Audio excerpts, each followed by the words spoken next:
Welcome to the second grade math homework help presentation. Times change, technology changes, and knowledge changes about how to best teach students. This means sometimes our children are learning subjects in some ways that leaves parents scratching our heads at the second grade homework. Today, your kids are learning a subject like math differently. They will still learn formulas and equations, but they will be using new techniques and multiple strategies to help them make sense of math. If they understand mathematics, they will be able to solve any problem they encounter in future learning. This change is critical for your kids.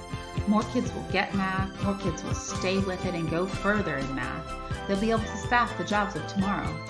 We know you want to be able to help your kids with their homework, but that you might need some help in brushing up on how kids are learning today. This presentation will provide you with insight as to how to support your child with homework. Are you wondering, why is this math so confusing? What is it, and where can I get help? Well, help is on the way. There's nothing better than seeing your kids succeed, and there's nothing worse than not being able to help them when they're struggling. Math may look different now, but we are here to help. This presentation will help you become a math superhero. You probably have questions such as, what are the benefits of math homework? How much time should students spend on homework? What could the homework look like? And what resources are available to support parents? This presentation will help answer these questions. Let's start with the benefits of math homework. So who benefits from homework? Well, students benefit because they have an opportunity to deepen their understanding and solidify skills and concepts that they learned in class. Parents benefit also. Homework communicates to them what students are learning. It's an opportunity for parents to help their children build study habits. It also benefits the teacher. Homework gives the teacher feedback about students' learning. It should help guide decisions about what math instruction students need. How much time should students be spending on math homework? As parents, sometimes we feel like students spend a long time on homework. However, the School District of Hillsborough County does provide parents and teachers with specific guidelines as to how homework should be utilized at each grade level. For second grade, homework should not exceed a total of 30 minutes per night. Homework should be coordinated among teachers or team members so as not to exceed the recommended amount of time devoted to homework. In other words, the 30 minutes for a second grade student is for all subjects, not just math. If you feel like your child is regularly exceeding the 30 minutes guideline for homework, we encourage you to talk to your child's teacher and talk about strategies or ideas of how your student could best be supported or how homework could be modified.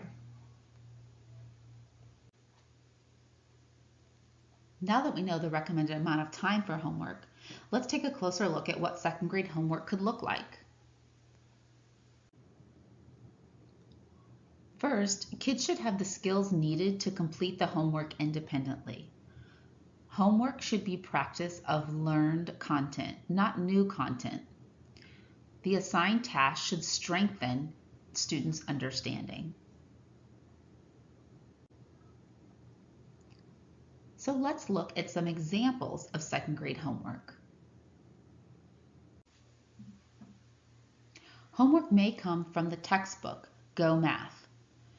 Notice that the textbook provides opportunities to reinforce new learning, as well as review of previously learned content called a spiral review. Your child's homework may be real-world application of what they're learning. In this example, students have been learning about equal groups. So for their homework, they have to find something around their house that they could describe with equal groups. They're drawing a model, writing a word problem, and an equation, all based on something that they're finding in the house. Students may also have problem solving for homework. Problem solving allows students to apply what they have learned to a problem-type situation. In this case, we have examples of problem solving in geometry, where students are determining the number of cubes that would be needed to build a rectangular prism, or the number of straws it would take to make a hexagon and triangle. Students may come home with a math game to play to reinforce the content they learned in class. The game should have directions, and the materials should be given to you or be things that you could easily find around your house. In this game, you're simply taking the game of war that you might normally play with cards, but instead you're playing it with coins to reinforce the idea of the name of each coin, the value of each coin, and counting groups of coins. The last type of homework question we're going to look at here is a process question. In this type of question, a student is asked to problem solve and then explain the process that they used when solving the problem, or their thought process when they were solving the problem. This allows the teacher to get more than just an answer, but to really understand what the student was thinking or how they solved the problem. To support your child with their homework, it's important to ask questions. Questions that you could ask your child while they're working on their homework include, let's estimate before you solve. Is your answer reasonable? If they're struggling, you might ask if there's other problems they've solved like this before. Encourage them to think about what they're trying to find out.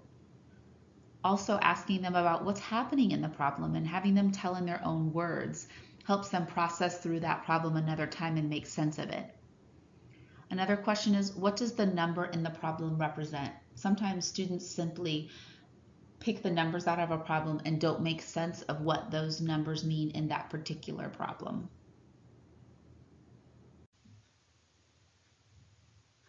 This document provides additional questions that you could ask to your student as they're doing their homework. Each of these questions is aligned with a particular standard for mathematical practice. I wanted to point out under number 3, the question, if I told you the answer was, offer a wrong answer, for example, 7, how would you explain to me that I am wrong?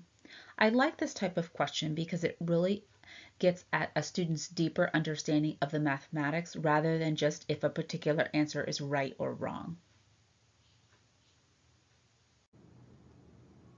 An additional support tool that we have for parents in Hillsborough County are parent flyers. Each unit in 2nd grade has a parent flyer to provide additional information on the content. Each flyer is a front and back of one piece of paper, and we'll look deeper at each section in the parent flyer. First, you'll see a description of learning so that you understand what might be happening as your child is learning the content. And it will also be giving you some pictures or strategies that you might see your student coming home with so that you'll better be able to help them with their homework.